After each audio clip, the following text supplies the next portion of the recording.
which will come out of Yemen and will drive people to their place of assembly.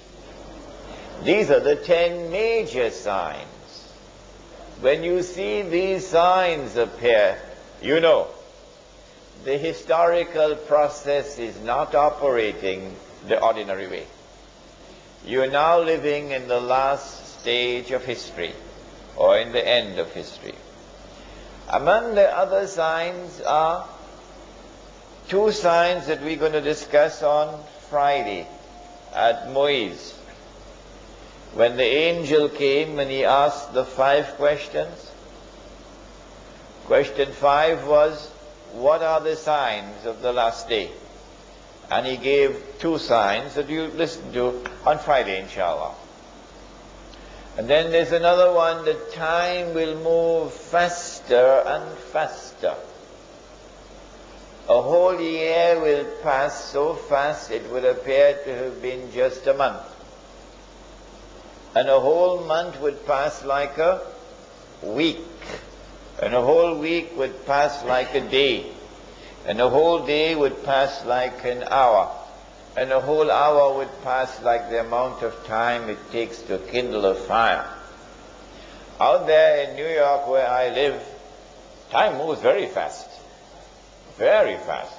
I don't know about Singapore, but out there is moving very fast. Faster and faster, indicating this is that age. But tonight we look at the first sign, Al-Masih al-Dajjal. Let us begin with definition. Dajjal is a being, a wujud. Dajjal was created by Allah subhanahu wa ta'ala. He created him in his wisdom. And when Allah created Dajjal, Allah endowed Dajjal with awesome power, with awesome versatility.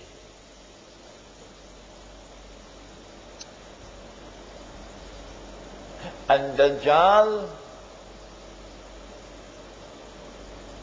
was created at that time when Adam alayhi salam was created. Because the Prophet said, sallallahu ta'ala alayhi wasallam, he said, every prophet has warned his people about Dajjal. Every prophet. So Dajjal has been created a long time ago. In the last age, Dajjal will be released. And when he is released on earth, Dajjal will have a general mission and he will have a specific mission.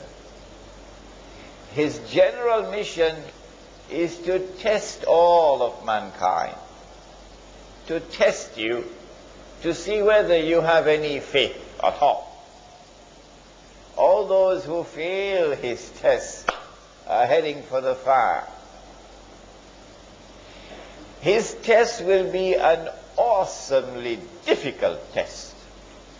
So great will be the tests and trials to which mankind will be subjected by Dajjal, that the Prophet said, sallallahu ta'ala alayhi wasallam, he said the greatest fitna means a test and a trial.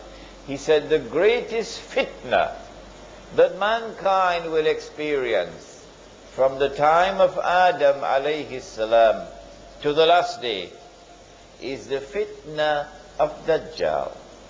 So don't play around with this subject. Be very serious with this subject.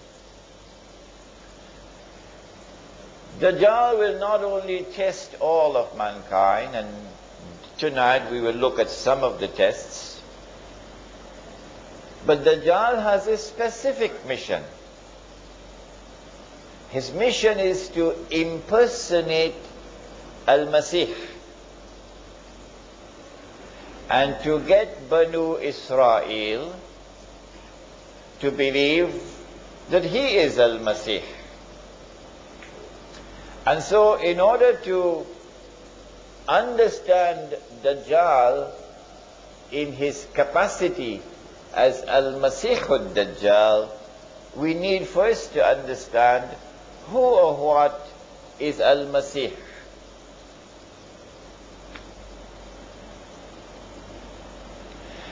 After Banu Israel had lived in the Holy Land, which Allah had given to them,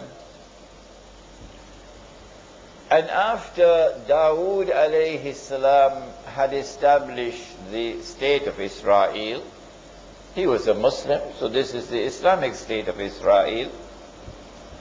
And after Sulaiman alayhi salam had raised it until it became the most magnificent state that history will ever witness. After Sulaiman alayhi salam had built the masjid, and therefore after Banu Israel had experienced, take note of this, after Banu Israel had experienced the golden age, then they committed misdeeds. They violated the trust with Allah, the covenant with Allah. They committed many, many sins. And Allah subhanahu wa ta'ala expelled them from the Holy Land. Surah to Bani Israel of the Quran, Surah number 17, describes this.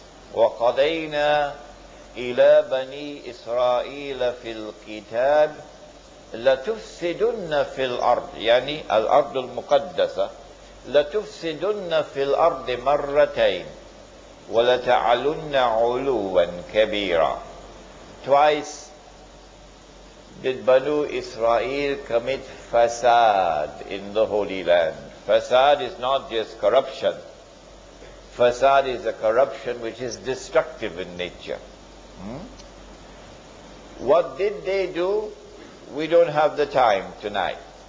But if I get a chance to deliver the lecture Jerusalem in the Quran, then we can go into all those details. But they were expelled. They had violated the conditions for residence in the Holy Land. And Allah sent a Babylonian army. And that Babylonian army destroyed the state of Israel, destroyed the masjid, and took Banu Israel into slavery in Babylon. Babylon is in today's modern day Iraq, in that territory. All right. And so the golden age has come to an end. While Banu Israel were there in Babylon, weeping